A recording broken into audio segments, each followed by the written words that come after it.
Assalamualaikum warahmatullahi wabarakatuh.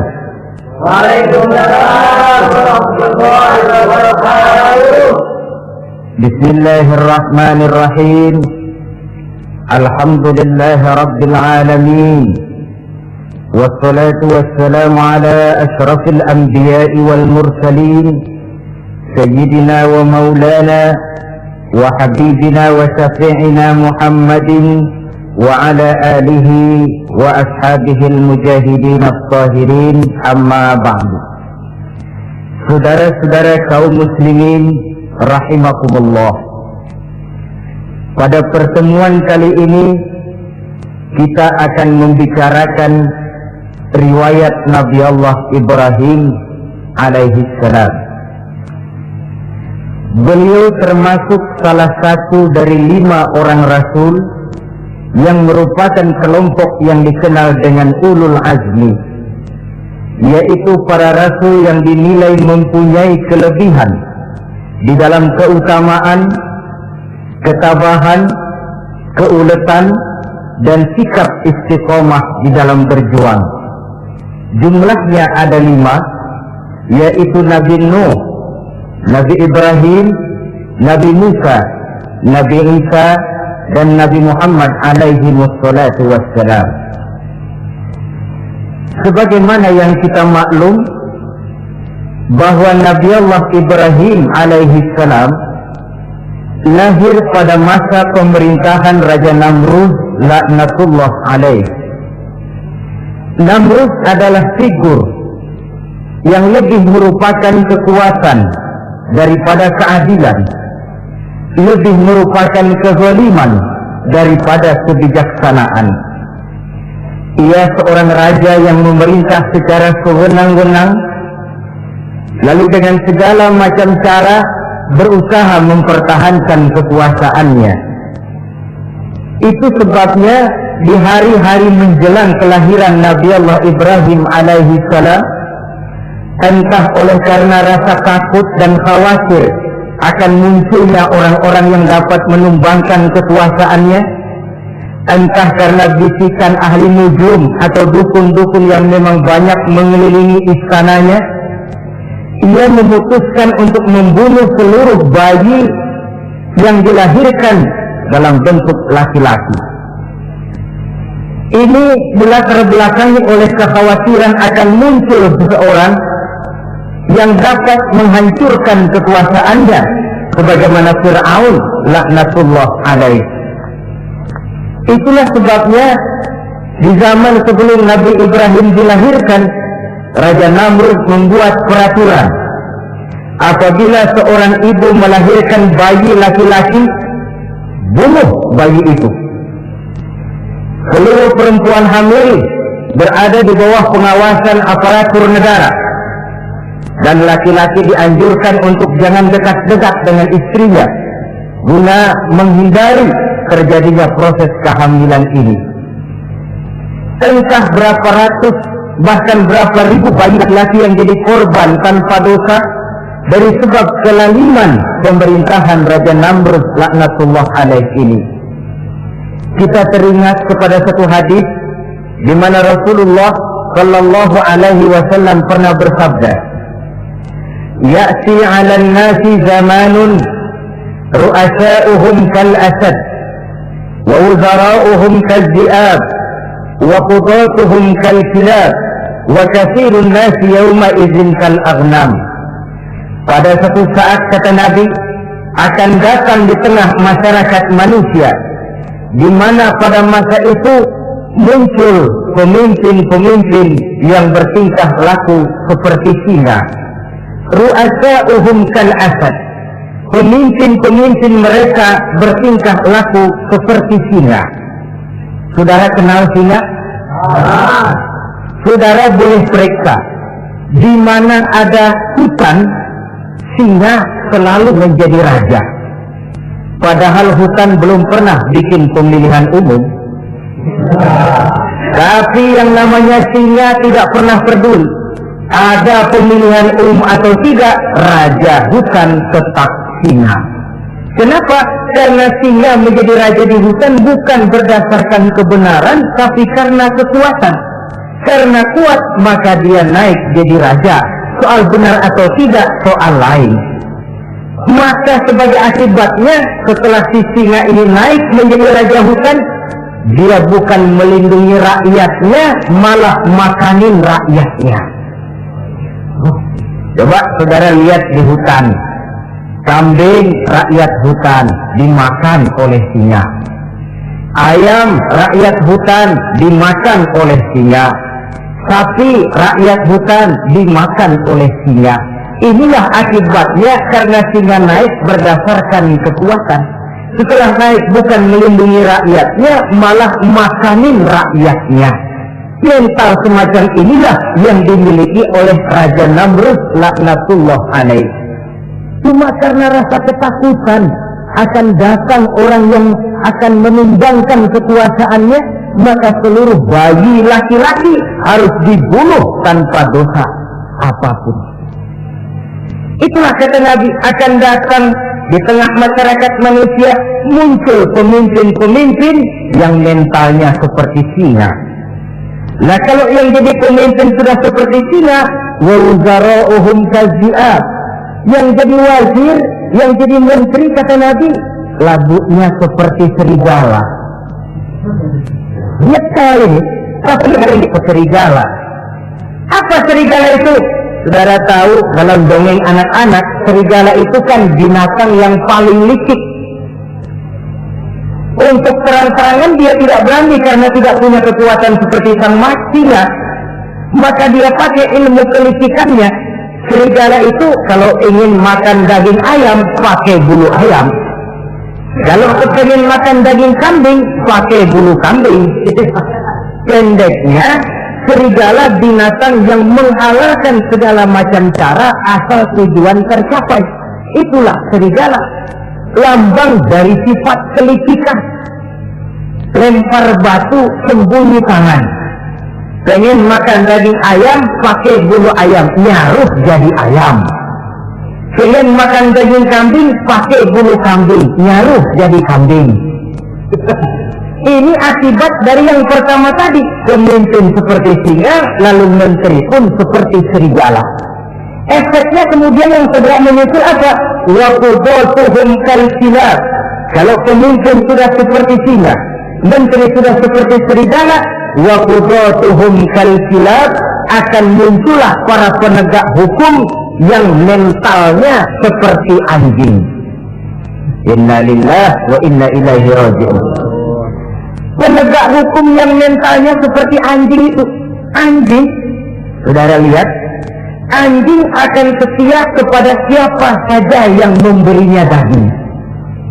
Kalau dia disuruh jaga rumah, dia tidak bisa membedakan mana yang maling, mana yang kamu. Dia yang datang kamu, kalau nggak bawa apa-apa, pasti digonggong. Dia yang datang maling, kalau bawa daging, anjing kalem. Pokoknya siapa yang berdaging, itulah majikan saya.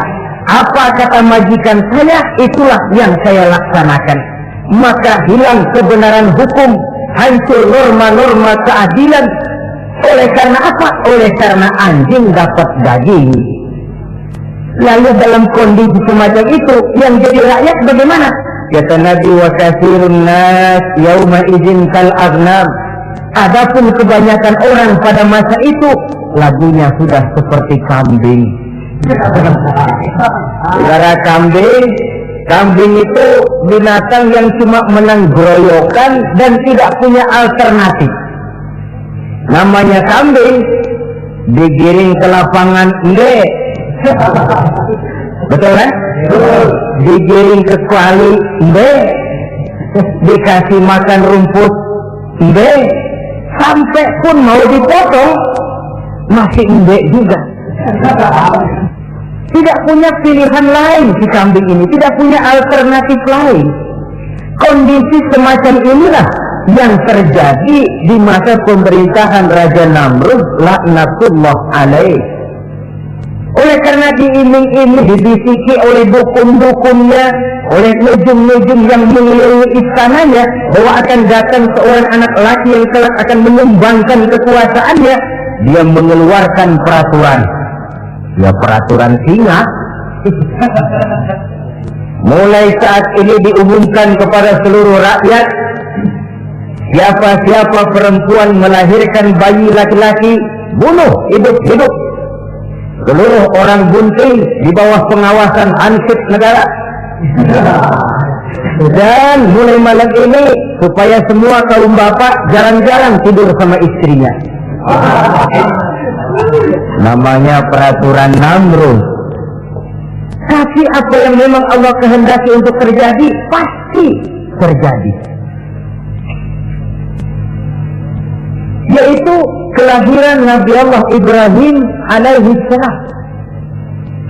Pada saat beliau terlahir ke alam ini oleh ayahnya yang bernama Azar, disembunyikan di dalam sebuah gua. Di sini bertemu antara nurani seorang bapak dan ketaatan kepada raja. Dia ingin taat kepada raja, dia mesti membunuh anaknya. Tapi sebagai bapak, dia sayang kepada anaknya, dia harus selamatkan. Dicarinya jalan tengah, maka Ibrahim disembunyikan di dalam sebuah gua dengan satu perhitungan tentunya. Lu mati, ya nggak apa-apa, lu hidup ya syukur. Tapi ini pertimbangan dia akan bikin susah dia di masa yang akan datang. Coba anak dalam kondisi apa adanya ditaruh di dalam gua, menurut perhitungan logika mati ini. Namun apa yang terjadi?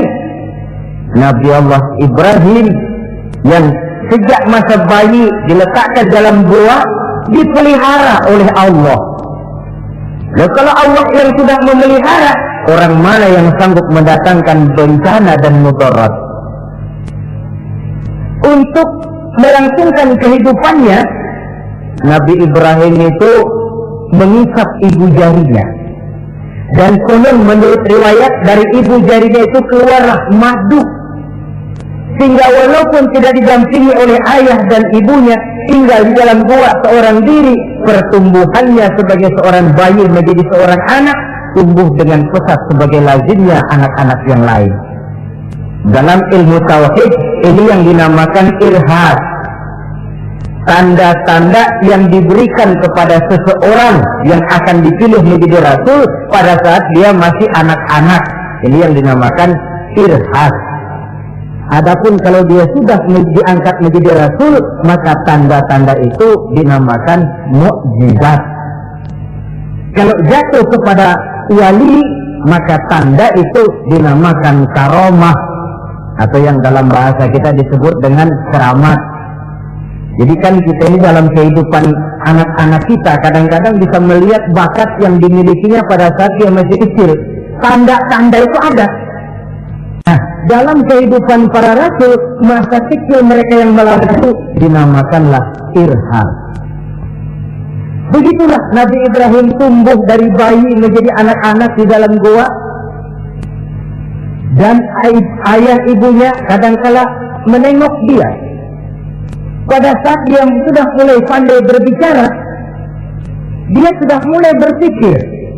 Dan pola berpikir yang pertama, satu hari dia tanya bapaknya, "Papi," kalau bahasa sekarang, "ini yang bikin alam ini sebenarnya siapa? Yang bikin saya siapa? Yang menyebabkan saya ada siapa?"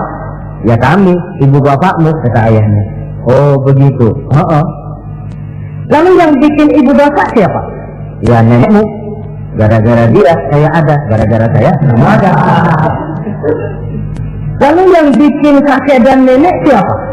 "Ya buyutmu." "Lalu yang bikin buyut siapa?" "Ya bapaknya buyut." "Yang bikin bapaknya buyut, ya kakeknya buyut." Kalau gitu nggak pernah selesai dong. Tentu akan ada pencipta pertama. Siapa pencipta pertama itu? "Bapaknya buntu."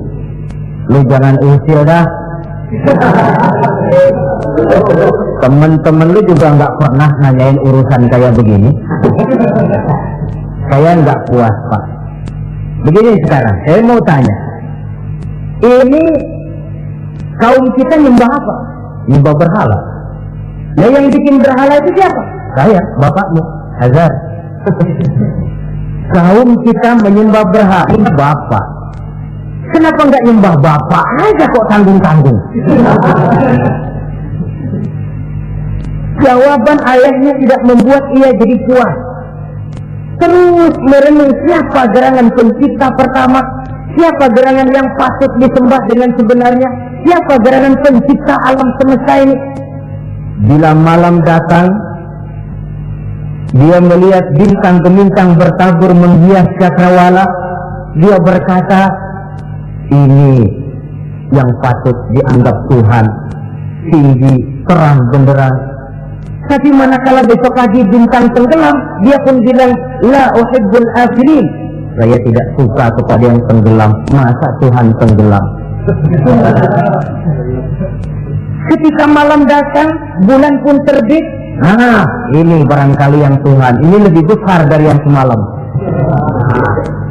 Tapi bila bulan pun terbenam, lagi-lagi dia bilang Tuhan tidak mungkin terbenam. Lalu bila matahari terbit, nah ini enggak salah lagi. Ini lebih gede dari yang dua-dua kemarin. Ini pasti Tuhan. Dan manakala matahari terbenam, dia pun berkata, Tuhan tidak akan pernah terbenam. Perjalanan yang mencari Tuhan ini bisa saudara baca dalam surah Al-An'am ayat 76 sampai dengan ayat 79.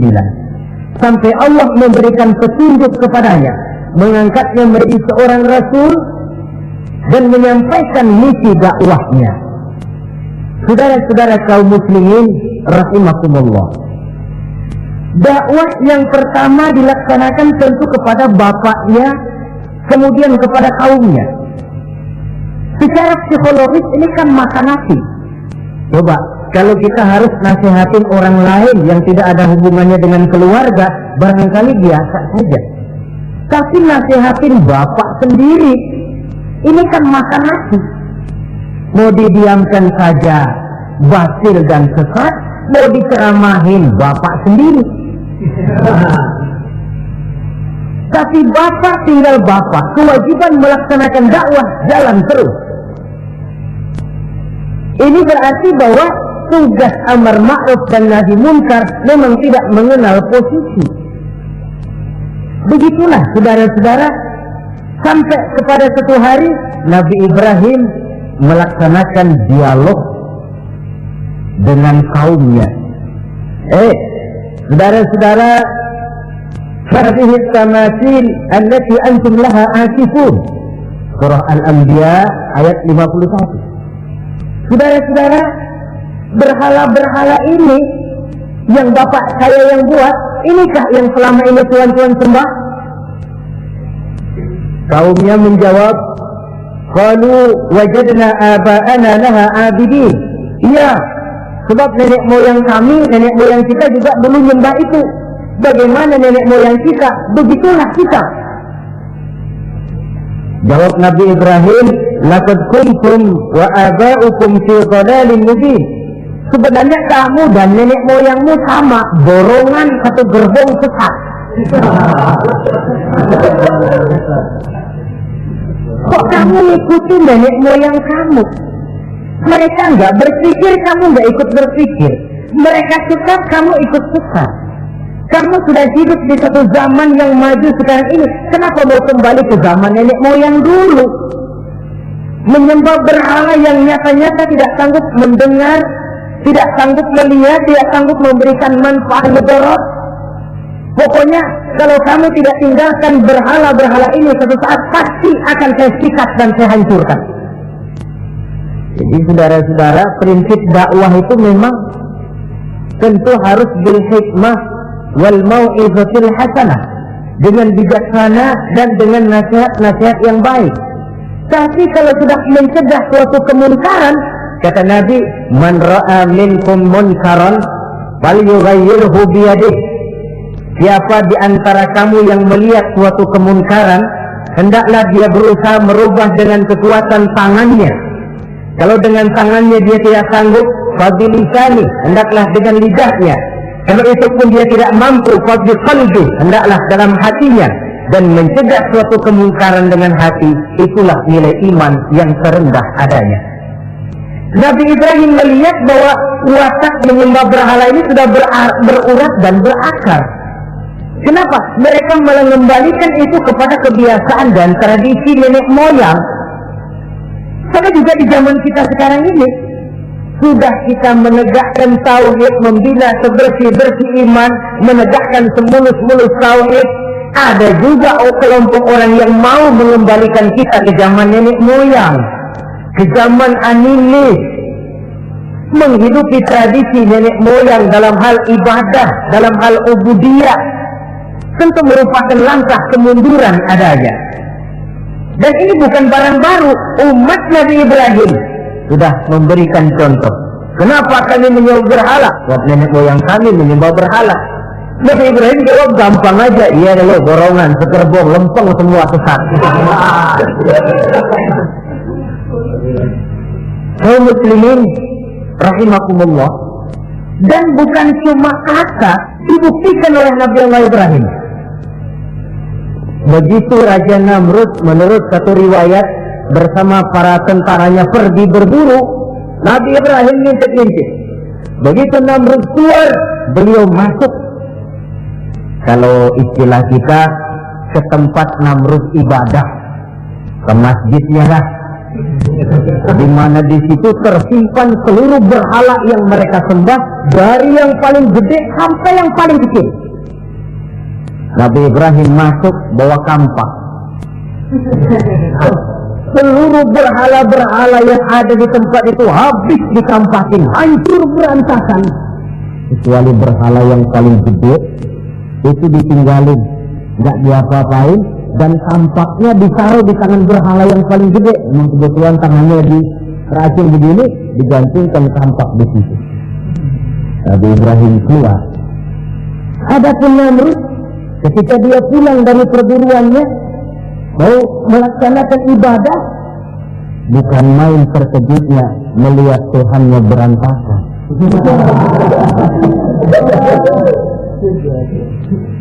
Waduh, ini celaka, kerjaan siapa ini? Dikumpulkan para intel negara, staf-staf khusus. Ini ada supersip masuk kemari, mengganggu stabilitas peribadatan kita. Ini mesti dicari siapa biang keroknya ini. Cari sampai ketemu siapa yang menghancurkan Tuhan-Tuhan kita ini. Intel pun disebar. Ada yang ke kota, ada yang ke desa, ada yang pokoknya ke seluruh penjuru. Sampai ada yang desas-desuskan. Tuan Raja, gimana? Saya dengar selentingan berita. Berita apa? Pada waktu Tuan Raja pergi berburu, seorang anak muda bernama Ibrahim masuk ke tempat ibadah kita. Barangkali dia yang menghancurkan patung-patung kita. Kalau begitu cari, tangkap Ibrahim, tangkap. Panggil kepala intel. Dipanggil. Kamu cari orang namanya Ibrahim, tangkap. Kok ditangkap? Tangkap. Sebab menurut berita dia yang menghancurkan berhala-berhala kita. Ya tapi kan belum ada buktinya, Pak. Kalau bukti gampang, belakangan, yang penting tangkap aja dulu.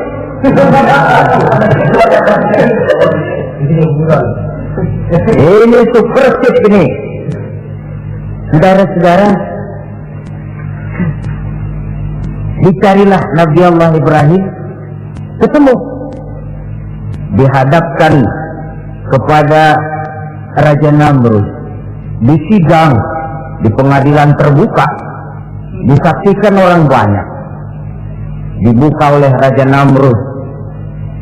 Sidang luar biasa dalam rangka memeriksa dan mengadili tertuduh Ibrahim. Dengan ini kami nyatakan dibuka untuk umum.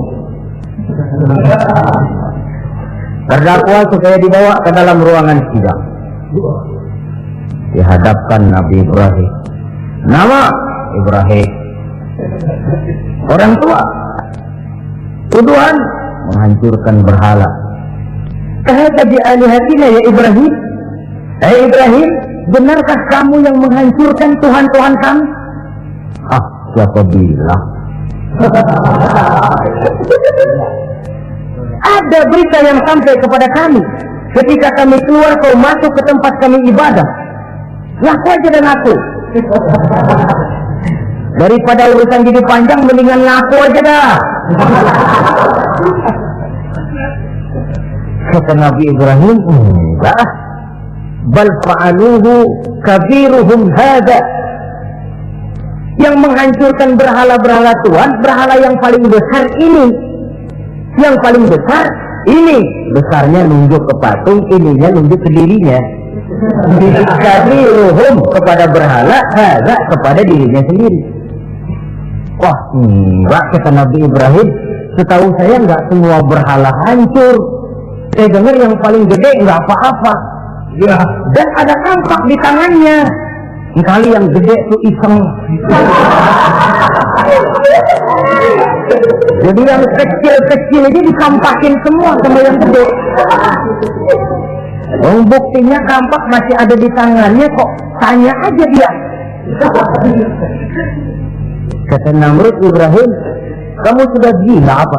Kenapa? Masa kayak dia disuruh nyembah berhala, disuruh nanya berhala? Jadi nggak bisa jawab dia? Nggak bisa jawab. Nah kalau nggak bisa jawab, kenapa disembah? Yang gila saya apa sampean?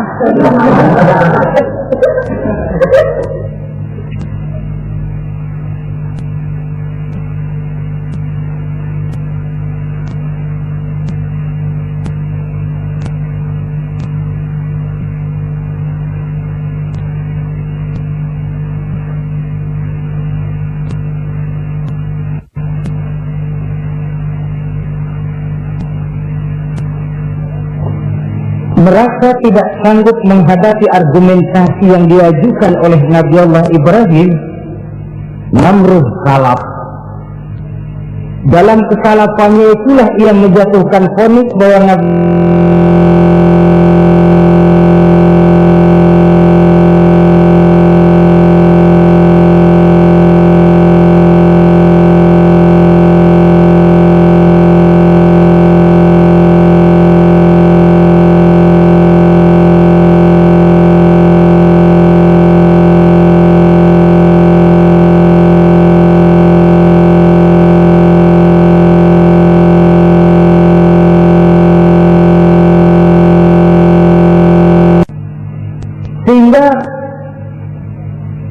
tentara Namrud bingung.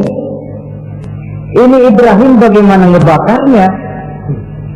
Kalau kita anterin ke api, kitanya ikut angus, dilemparin nggak mungkin sampai. Lalu mereka menemukan akal, dibuat semacam lentingan busur panah. Kalau istilah kita di kampung kayak selepetan begitu. Sehingga Nabi Ibrahim dilemparkan dan tepat jatuh di tengah kobaran api yang menggunung. Namrud tentu saja memandang dengan perasaan puas. Sejenak konco-konco dan antek-anteknya melihat dengan hati yang lega. Dan semuanya merasa hancur sudah biang kerok yang selama ini menjadi racun dan duri dalam kehidupan kita.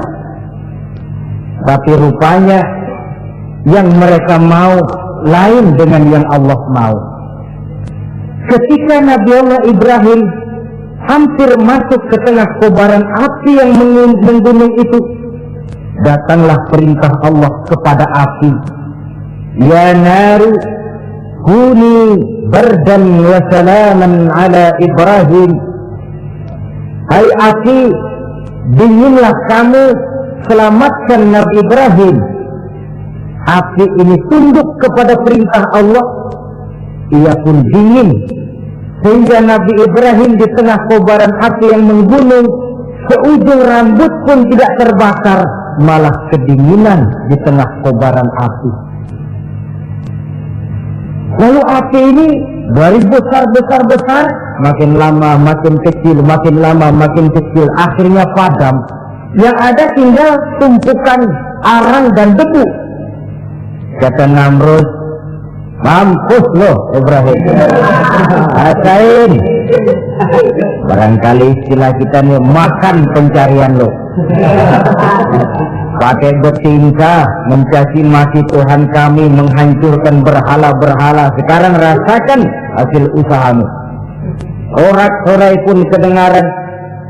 Begitu lagi sorak-sorak dari tumpukan abu dan arang itu gerak-gerak. Kerusak.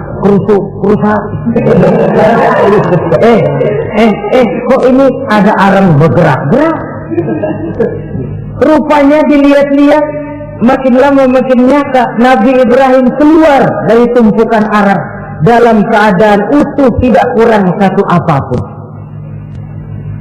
Sebenarnya andai kata Namrud mau menggunakan akalnya, saat itu dia tentu menemukan satu hal yang luar biasa, satu kebesaran yang kalau dia mau merenung akan sampai kepada kekuasaan yang serba maha. Tapi karena ketika itu hatinya sudah dipenuhi nafsu, ditutupi oleh kesombongan, dia buta terhadap kenyataan itu. Kaum muslimin rahimakumullah, akhirnya Nabi Allah Ibrahim ini diteror langsung oleh orang tuanya. Kata abahnya, "Aradibun anta an alihati ya Ibrahim? Ibrahim, kau benar-benar tidak senang kepada Tuhan-Tuhan kami berhala-berhala ini? La in lam tantahi la arjumannaka wahjurni maliya." Kalau engkau tidak berhenti, hai Ibrahim, tidak berhenti memperkenalkan Tuhan seru sekalian alam, tidak berhenti mencela dan mencaci bahkan menghancurkan berhala-berhala kami, la arjumannaka, akan kami rajam kamu. Iya, kalau raja yang ngancam begini, orang tua beliau sendiri ngancam begini. Itulah tantangan dakwah, saudara-saudara. Kita melaksanakan dakwah ini tempo-tempo berhadapan dengan penguasa yang mentalnya macam Namrud. Tempo-tempo berhadapan dengan orang kaya yang pelitnya macam Qarun. Tempo-tempo berhadapan dengan orang tua yang mentalnya macam Azar. Orang tua yang kaku, yang tidak mau terbuka terhadap kenyataan. Istilah di kampung kita, orang tua yang laceng. Kau laceng, udah salah kenceng. Sulit benar menerima pembaruan yang membawa umat kepada masalah-masalah yang memang nyata lebih baiknya. Itulah tantangan di dalam melaksanakan tugas dakwah, dan ini dihadapi oleh Nabi Allah Ibrahim. Ayahnya terakhir memberikan tekanan, kalau kau tetap melaksanakan misimu, tidak engkau mau berhenti dari tugas dakwah ini, awas Ibrahim, la arjumannaka, akan aku rajam, akan kami lontari kau dengan batu, wahjurni maliya, pergi kamu dari sini. Ya Allah, diputuskan hubungan. Kalau memang engkau berkeras dengan tugas dakwahmu, persilakan Ibrahim keluar, pergi saja dari sini. Diusir oleh orang tuanya sendiri. Inilah hidayah, saudara-saudara. Oleh sebab itu, tugas utama kita kaum muslimin sebenarnya bukan mengislamkan orang, tapi menyampaikan Islam. Tugas kita ialah menyampaikan Islam, bukan mengislamkan orang. Sebab orang mau Islam atau tidak, itu urusan hidayah dari Allah. Jangankan kita, Nabi Ibrahim tidak sanggup mentauhidkan ayahnya Azar. Nabi Nuh tidak bisa mengislamkan putranya Kan'an. Bahkan Nabi kita Muhammad sallallahu alaihi wasallam pun tidak bisa memberikan hidayah kepada Abu Jahal dan Abu Lahab. paman Nabi, orang tua Nabi, anak Nabi, istri Nabi sekalipun, hidayah tidak diberikan kepada mereka, mereka tidak terpanggil mengikuti kebenaran. Kalau sudah kenyataan ini yang kita temui, kembalilah kepada konsep Quran. Allahumma inni qad ballaghtu, wahai Allah, seruanmu sudah saya sampaikan, dakwahmu sudah saya canangkan, ajakan kepada tauhid sudah saya sampaikan. Allahumma inni qad ballaghtu, sudah saya sampaikan ya Allah. Perkara mereka tidak mau ikut, itu karena semata-mata hidayah berada di tanganmu ya Allah. Kalau kemarin landasan dakwah kita, insya Allah tugas dakwah kita berkelangsungan. Kalau tidak, makan hati. Kita pikirin, ya orang gua ajak benar-benar nggak mau, ya dipikirin. Saya ajak ngaji malah dikasih maki, saya ajak yang baik malah saya dicemoohkan. Kok begini dakwah? Akhirnya dipikirin, sakit jantungan. Sudah orang nggak kena kita ajak beriman, kita sendiri makan ke dalam. Itulah Quran meletakkan konsep di dasar, sampaikan dakwah dengan baik, bil hikmah wal mau'izatul hasanah wajadilhum billati hiya ahsan. Kalau ternyata metode sudah baik tapi orang tidak juga mau beriman, tanamkan dalam hati, Allahumma inni qad ballaghtu, ya Allah, tugas saya cuma sekedar menyampaikan. Karena mereka tidak mau, saya sudah menyampaikan ya Allah, terserah hidayahmu. Kelapangan jiwa akan kita temui di sana. Entah berhadapan dengan penguasa yang punya mental kayak Namrud, bertingkah laku sewenang-wenang, aji mumpung, mentang-mentang kuasa lalu saenake dhewe, menghitamkan yang putih, memutihkan yang hitam menurut seleranya saja. Entah berhadapan dengan orang kaya yang punya mental seperti Korun, makin kaya tapi makin bakhil, atau berhadapan dengan orang-orang tua yang punya tingkah laku seperti Azar. Diperlukan sikap lapang dada untuk menyampaikan risalah Islam ini. Terhadap reaksi keras dari abahnya ini apa? Kata Nabi Ibrahim, surah Maryam ayat 47 menjelaskan, Salamun alaika sa'astaghfiru laka rabbi innahu kana bi hafiyya wa a'tazilukum wa ma ta'buduna min dunillah. Kalau memang begitu abah, Salamun alaika. Oke abah, selamat jalan. Marilah kita tempuh jalan kita masing-masing. Saya memang anak bapak, tapi tauhid adalah prinsip. Allah Tuhan saya. Ini prinsip. Kalau bapak tidak mau mengikuti seruan saya, padahal saya sayang kepada bapak, saya cinta kepada bapak, saya tidak ingin bapak bersekutu dengan setan, saya tidak ingin bapak menemani setan di dalam neraka, saya ingin menyelamatkan bapak. Tapi ini rupanya vonis bapak, hendak merajam saya, mengusir saya dari sini. Oke bapak, Salamun alaika, selamat jalan. Astagfirullah, saya akan memohon ampun kepada Allah untuk bapak. Memohon ampun. Jadi walaupun dalam Islam kita berbeda akidah dengan orang tua, tetapi kewajiban untuk berbakti tidak menjadi putus karenanya. Dalam surah Luqman dijelaskan, apabila kedua orang tuamu memaksamu untuk menyekutukan Allah, jangan taati. Tetapi sungguh pun demikian, wa sahibhuma fid dunya ma'rufa. Tetaplah engkau pergauli keduanya di dunia ini secara baik. Toleransi yang besar ditunjukkan oleh Islam. Dan lebih besar lagi dilaksanakan oleh Nabi Allah Ibrahim. Sungguh pun bapak sudah mengusir saya, menolak mentah-mentah ajaran tauhid, tetap juga menyembah berhala, tetap juga bersekutu dengan setan. Saya akan memohonkan ampun kepada Allah untuk bapak. Wa atazilukum, saya akan menjauhkan diri dari apa yang bapak sembah, dari apa yang kaum kita sembah selain daripada Allah. bapak menyembah berhala, kaum kita ini menyembah berhala, wa a'tazilukum, saya akan menyingkir dari semua itu. Selamat jalan awak. Istilah kita goodbye my dear. Ini jalan yang membedakan saya dengan abah. Jalan tauhid dan jalan syirik. Di sini kita harus berpisah.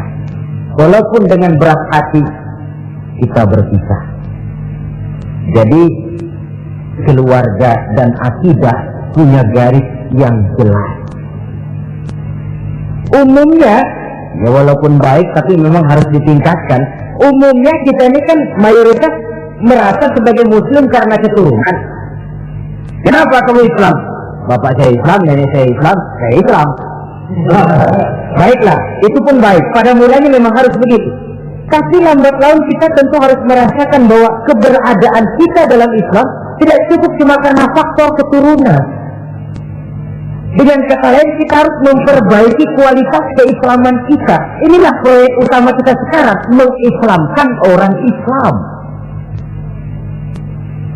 Saudara-saudara kaum muslimin rahimakumullah. Maka Nabi Ibrahim pun meninggalkan orang tuanya, meninggalkan kaumnya, uzlah, hijrah ke tempat Baitul Maqdis, daerah di Palestina sekarang ini. Sejarah kehidupan Rasul umumnya memiliki kemiripan. Rata-rata ditentang oleh kaumnya sendiri dan sebagian besar lalu hijrah. Itu barangkali memang resiko dari satu perjuangan. Nah, begitu tantangan yang dihadapinya dalam melaksanakan dakwah. Lalu cobaan-cobaan yang diberikan Allah kepada Nabi Ibrahim pun luar biasa. Pantas kalau beliau itu masuk ulul azmi dan mendapat titel Khalilullah. Nabi Ibrahim titelnya Khalilullah, orang yang mencintai dan dicintai Allah. Khalilullah. Ini terbukti dari cobaan-cobaan yang dihadapinya. Pertama, dari perkawinannya dengan Siti Hajar, dengan Siti Sarah maksud saya, beliau tidak dikaruniai seorang anak pun. Umur sudah lanjut. Padahal anak kita tahu pelanjut sejarah, penyambung cerita, si buah hati, belahan jantung. Sampai pada satu hari Hajar musyawarah. Kalau bahasa kita, Bang, bagaimana Hajar? Lama juga kita sudah berumah tangga kan Pak? Lalu, dan kita sejauh ini belum dikaruniai seorang anak pun. Ya sabarlah, pada waktunya tentu akan ada juga. Tapi kapan lagi Bang? Usia kita sudah cukup lanjut. Maksud kamu bagaimana Hajar? Begini sajalah Bang. Bagaimana kalau abang kawin saja lagi? Ya Allah, punya istri macam begini, menyuruh lakinya kawin lagi. Tapi dasar Nabi Allah Ibrahim, nggak mau saya kan cinta sama Hajar. Iya, soal cinta saya tahu, dan saya tidak meragukan cinta abang kepada saya. Cuma masalahnya saya nggak bisa memberikan keturunan Bang. Bukan nggak bisa, belum. Sudahlah, kawin saja lagi Bang. Nggak mau nggak mau. Istrinya nyuruh kawin, lakinya ogah-ogahan.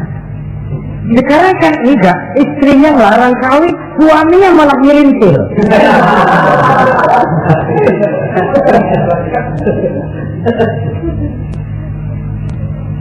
Sampai ketika didesak kata Ibrahim, ya kalau itu yang Sarah Hajar mau, biarlah, jadilah. Saya mau kawin lagi dengan syarat kau yang mencarikan istri untuk saya itu. Oleh Siti Hajar dipilihkan Siti Sarah. Kawinlah Nabi Ibrahim dengan Sarah. Dari Sarah ini beliau dikaruniai seorang putra bernama Ismail alaihi salam. Nah, cobaan datang untuk menguji Khalilullah ini.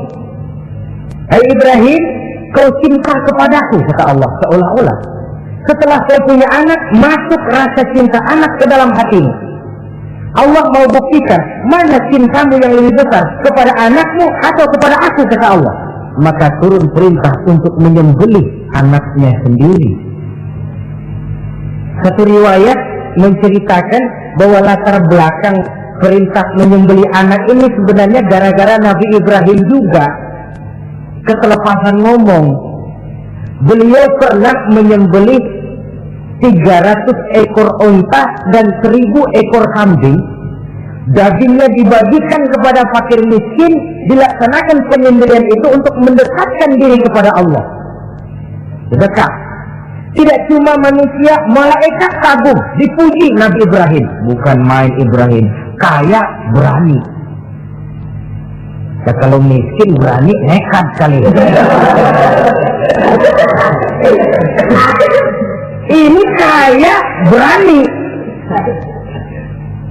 Menyembelih 300 unta, 1000 kambing, dagingnya disedekahkan kepada fakir miskin. Luar biasa Ibrahim.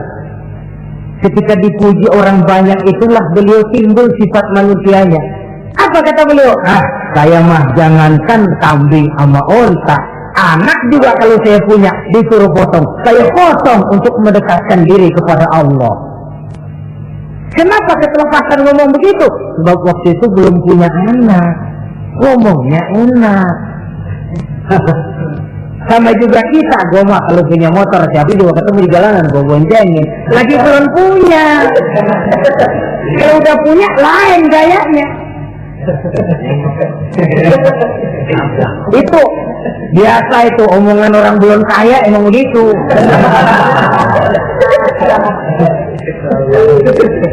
Saudara-saudara, sehingga omongan yang beliau sudah lupa bertahun-tahun bahkan puluhan tahun ini.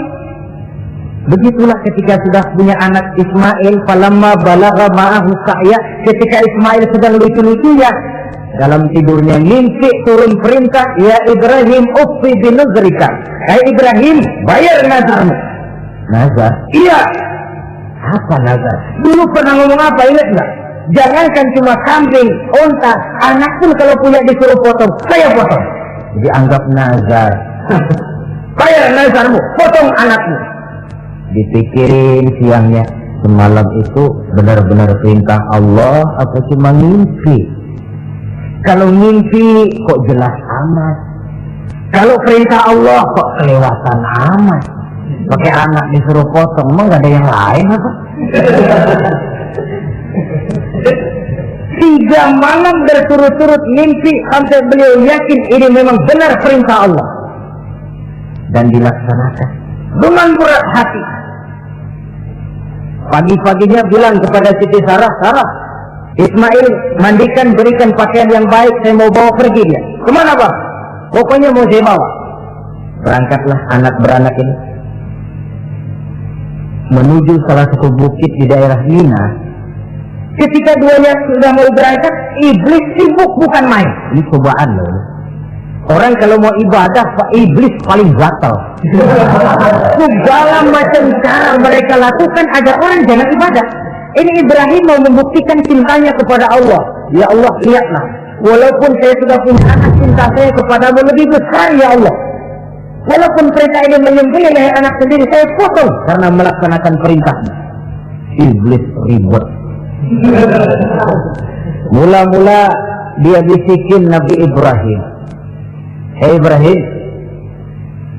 kau lihat anakmu di belakang itu, kecil, lucu-lucunya, masa anak begitu mau dipotong? Tega sama Ibrahim.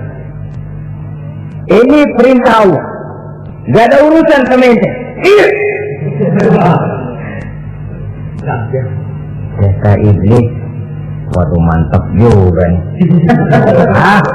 Kalau suaminya gagal, istrinya kali. Biasanya perempuan perasaannya lebih tinggi daripada pikirannya. Ini Siti Sarah barangkali, kalau Siti Hajar barangkali kalau saya perdayai bisa terpedaya. Hajar, ya, kamu tahu anakmu Ismail mau dibawa kemana? Saya tidak tahu. Mau dipotong oleh suamimu Ibrahim. Mau dipotong. Dipotong. Kok bisa begitu? Iya, katanya ini perintah Allah. Iblis, Kalau memang ini perintah Allah, jangankan cuma anak saya Ismail, saya juga ibunya mau ikut dipotong. Wah, kata iblis nih gilaan lagi dari laki.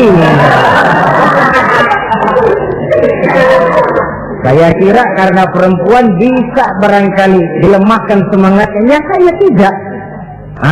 Ismail nih masih kecil kali ini, gampang dikelecehin. Ismail, kau mau dipotong oleh ayahmu? Dipotong.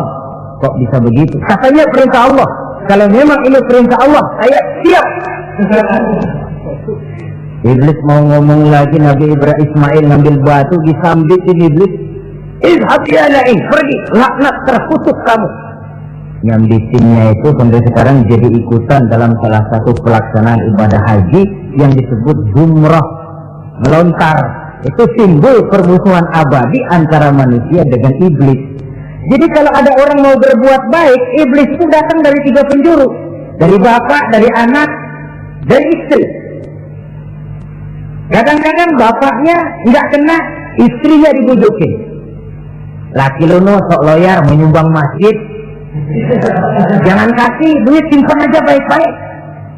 Istri nggak kena, anak. Segala macam cara iblis berusaha. Baru sampai di bukit yang dituju, Nabi Ibrahim buka kartu. Ismail, Abah diperintah Allah menyembelih lehermu. Bagaimana? Kerjakan apa jangan? Kalau memang itu perintah Allah, kerjakan Abah. Insya Allah Abah akan menemukan saya termasuk orang sabar. Ini jawaban anak soleh. Coba kalau jawaban anak pintar nggak soleh, bukan begitu. Ismail, saya disuruh motong lehermu. Bagaimana? Kenapa saya Pak? Bapak aja yang tuaan.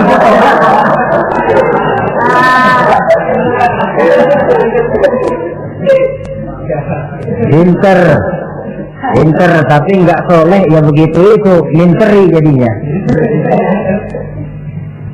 Saudara-saudara, sampai Nabi Ismail diganti oleh Allah dengan seekor kambing kibas. Cobaan terhadap kecintaannya kepada Allah. Kau cinta aku, itu benar. Tapi setelah kau punya anak, rasa cinta anak masuk ke dalam hatimu. Mana lebih besar, cintamu kepada anakmu atau cintamu kepada aku, kata Allah. Terbukti cintanya kepada Allah lebih besar daripada cintanya kepada anaknya. Bukankah nilai cinta itu baru terasa nyata kalau sudah lewat cobaan, lewat pembuktian? Sehingga dengan demikian kata orang, biasanya cinta itu menuntut pengorbanan. Berani bercinta, berani berkorban. Jangan takut berkorban, nggak usah cinta-cintaan.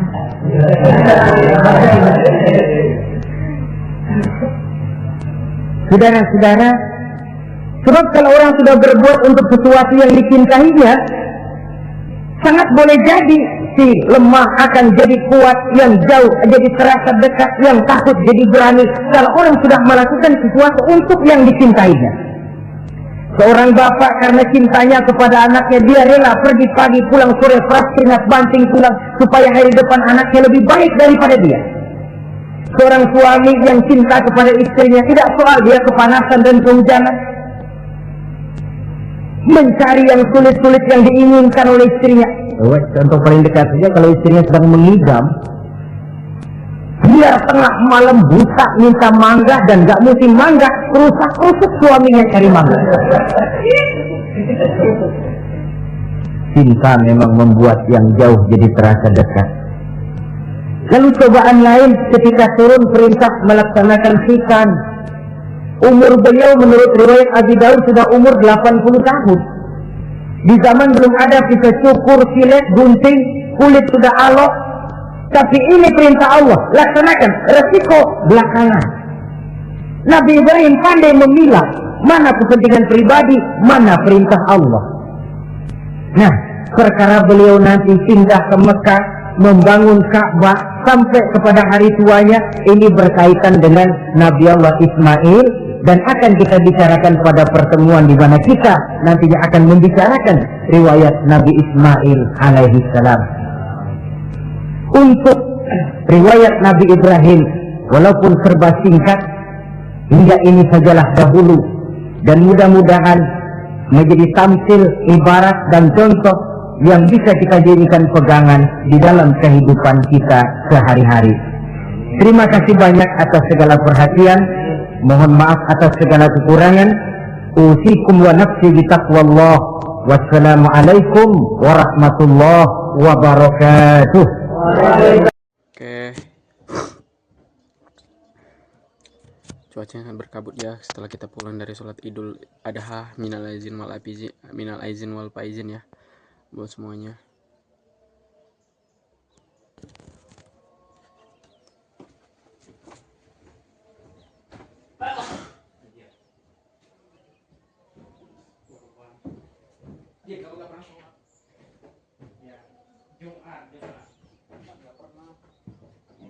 Hari raya nggak pernah.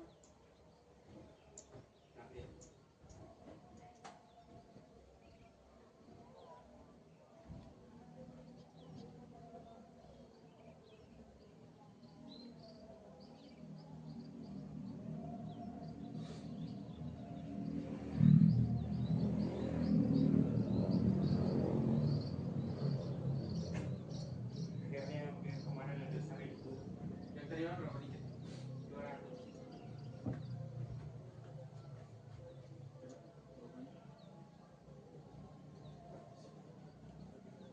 200.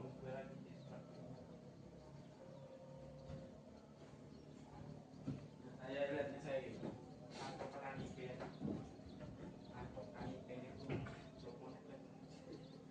tapi kita lupa apa ini penonton petani bed atau petani bed lagu ya bukan aku ada yang jalan mana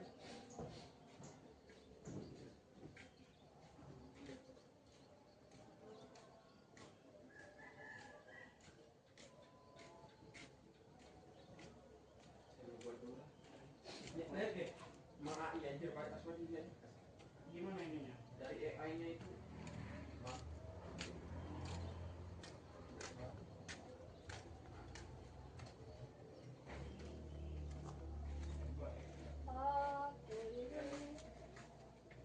Irfan balik ini marah ini sama yang ada bilangin nama gua tiktokan lagi ini gimana guys tulisannya gimana begini ya oke ayo nanti aja lihat udah cuman reaction doang ya terus sekarang Facebooknya udah 400 aja short oke ini takut screen ini banyak kalau yang lebih produktif kalau yang tampan banyak yang ada banyak screen modal wow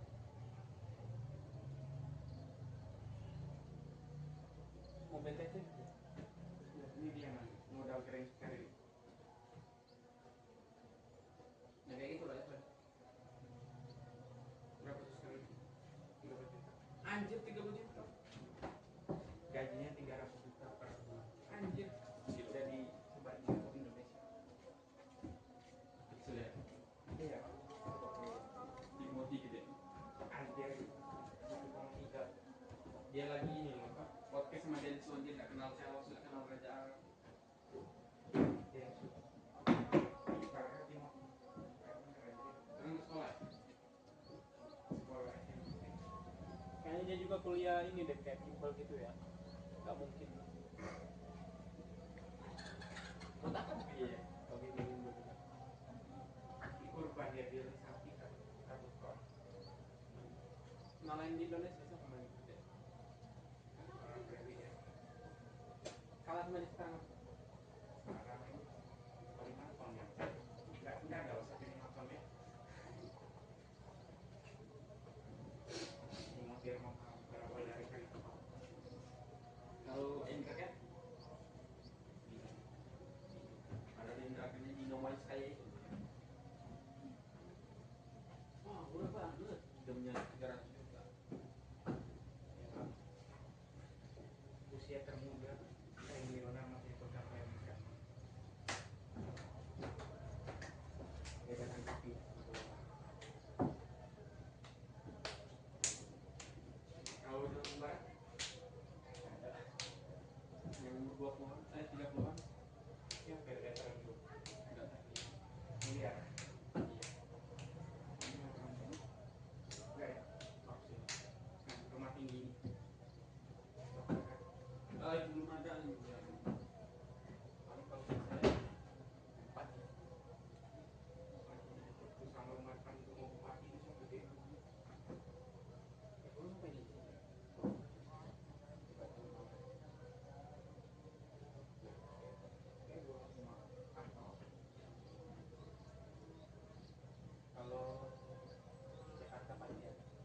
Kapan kamu buka di dulu siapa yang kamu tulis?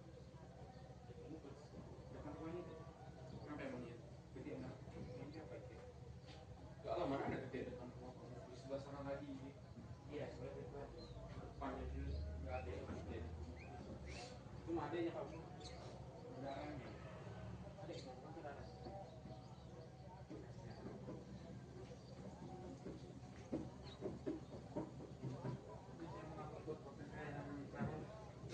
Akun apa itu? Akun ini kok. Ini buat